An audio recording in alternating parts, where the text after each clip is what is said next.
103.5 FM, your home for community radio, and it's all yours, Alan.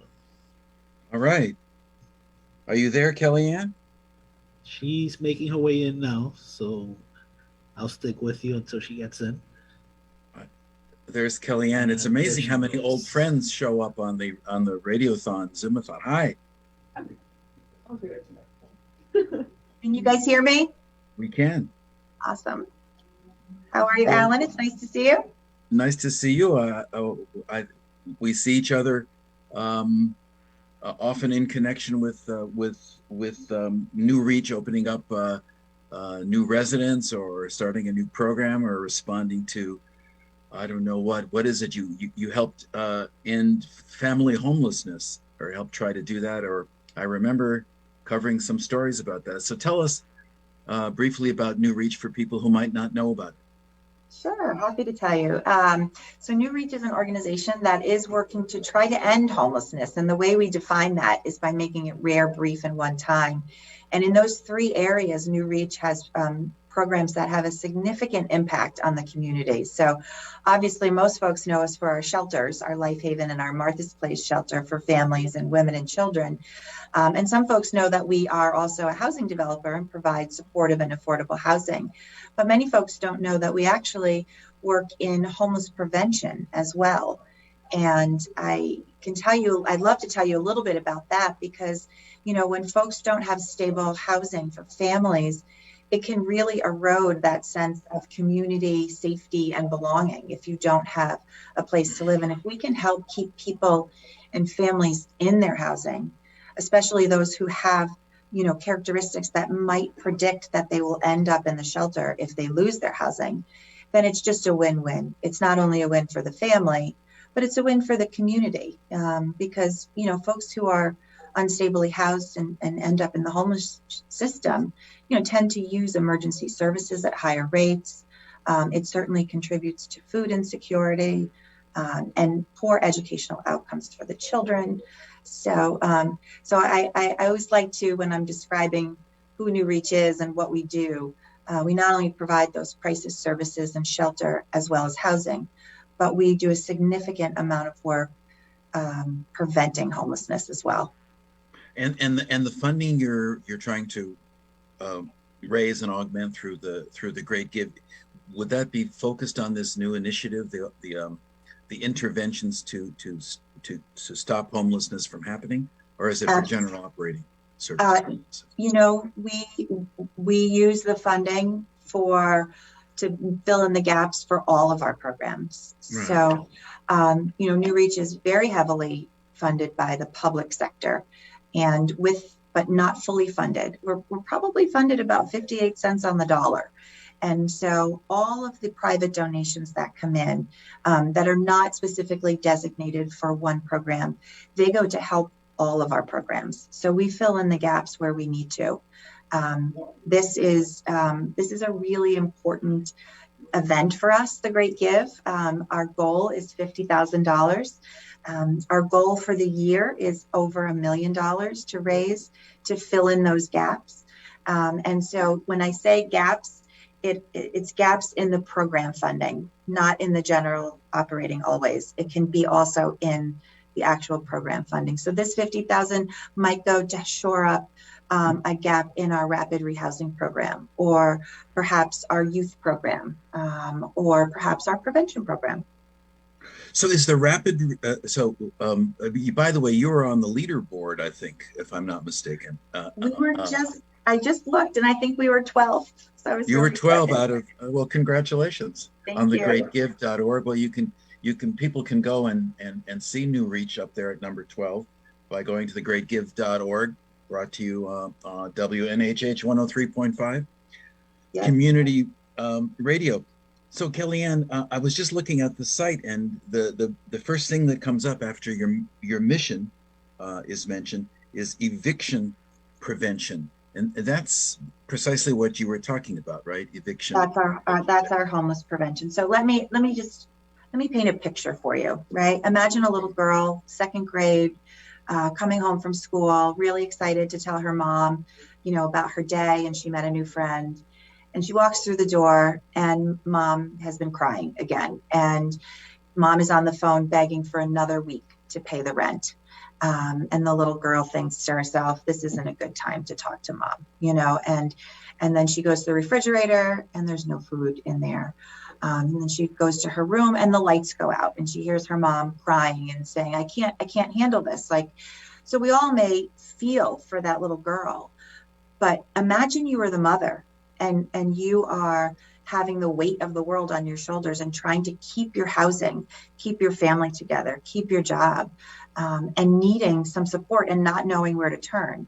That's where our homeless prevention comes in. It prevents an eviction once it has started. And so, we see that the light coming on for these mothers and these families when we can provide that intervention. So it's really important it's very important to shelter people who are homeless today and tonight, and that's going to be there. Right. And it's very important to focus on creating more affordable housing because we don't have enough. But it's equally as important to try to keep families in housing when they're there and they can stay there. And if we can provide them, you could provide them with some money to pay the back rent, but that's like putting a Band-Aid on a wound that doesn't heal. Our services go in and we work collaboratively with legal aid in order to make sure that we're addressing the wound and it heals so that folks don't ever end up in that situation again. So that's one of the things we're very excited about. We'd love to increase the amount of services that we provide and the amount of families that we provide that service to. So $50,000 is our goal for the Great Give. That's not going to that's going to help for us to do that. But we're also, again, hoping that public dollars will jump in and maybe some even larger philanthropic dollars will help us to get there. At the greatgive.org and WNHH 103.5. Yeah, I was going to check the leaderboard, but in general, it's sort of wonderful on the sunny day where we're $2,700,000 from over 10,000 people. Many of them, I think, giving to New Reach. Would you itemize a little bit more about? I think people don't appreciate sometimes how little is involved in the short-term intervention to keep people from being evicted or losing their homes. You mentioned talking to a landlord, but sometimes it can be like a job loss. It could be a month or two before somebody locates a new job. Would make all the difference, right? And now we're also seeing, the housing market is tight, right? For everybody right now. And the rental units, the affordable rental units are not there. And so even families who are living in a rental unit, and we hear this from landlords and even our friends, and, the rents are going up. It's supply and demand. It's economics 101, right? And so rents are going up. Families' incomes are not necessarily going up. Their wages aren't going up, but their rents are going up.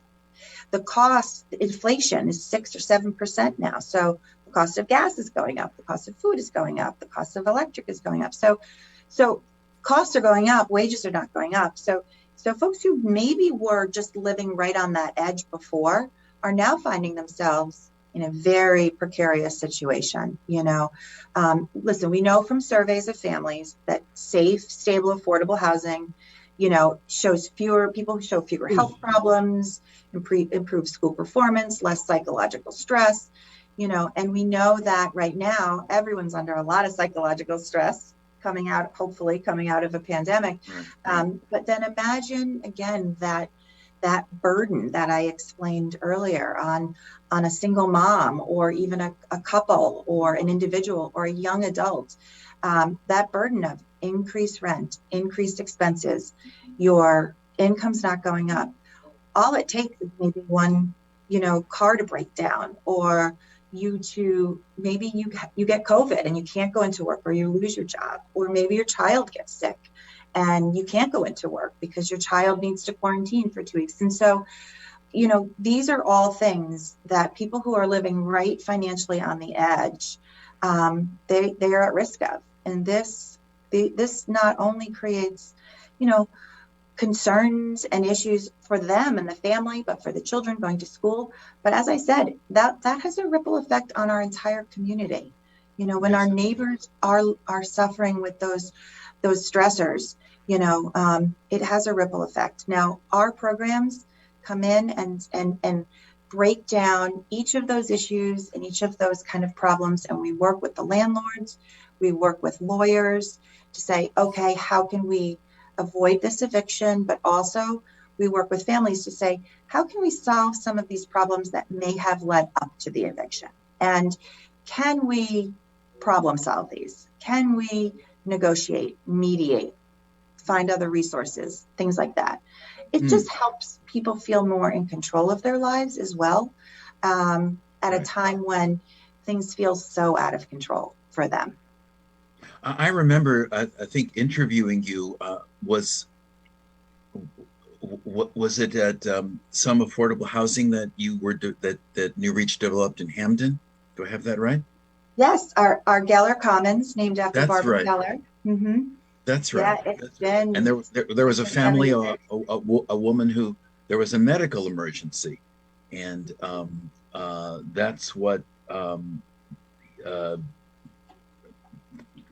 Yes. triggered the homelessness episode there. But right, that was the intervention. Yeah, it's interesting, Alan, that you mentioned Geller, because just in the past year, one of our very first residents at Geller was a homeless teen.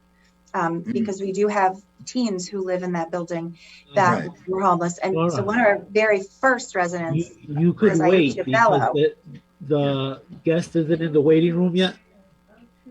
So Aisha has joined our board of directors, and actually she has a page on the Great When the Give. guest gets in the waiting So room, we're then you can excited that maybe folks might give to Aisha, who's now on our governance committee, chairing our governance committee, having been the first resident at Geller all those years ago. And she tells quite a story of how that housing helped her to move on to college and get her degree and launch her successful life.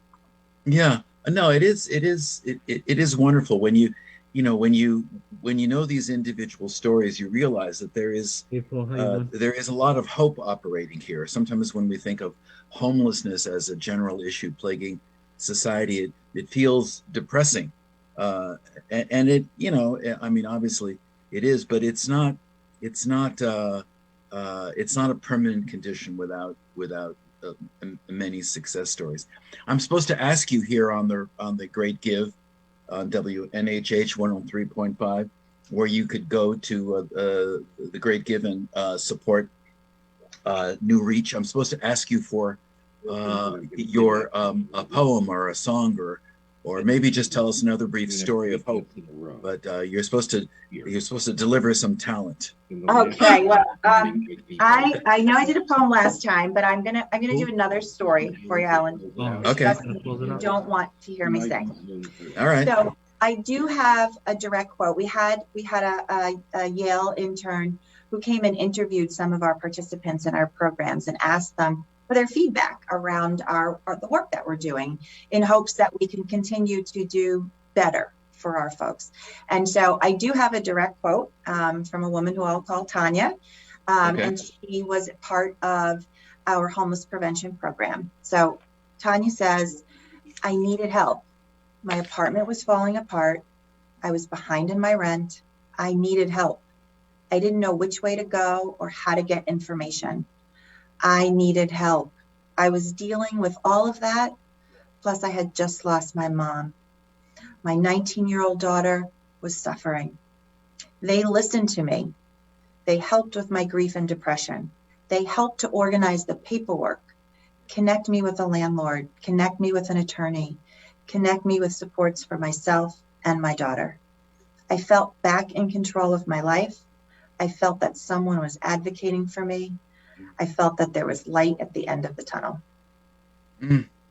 Well, thank you so much for that, Kellyanne Day from New Reach for those important words, and thank you for being on thegreatgive.org, where people should go and support New Reach and get it up there towards the organization's $50,000 goal. Thank you again for joining us, and see Thank you. see you around. Yes, see you around. Bye-bye. Bye. Hey, Alan, how you doing? All right, so we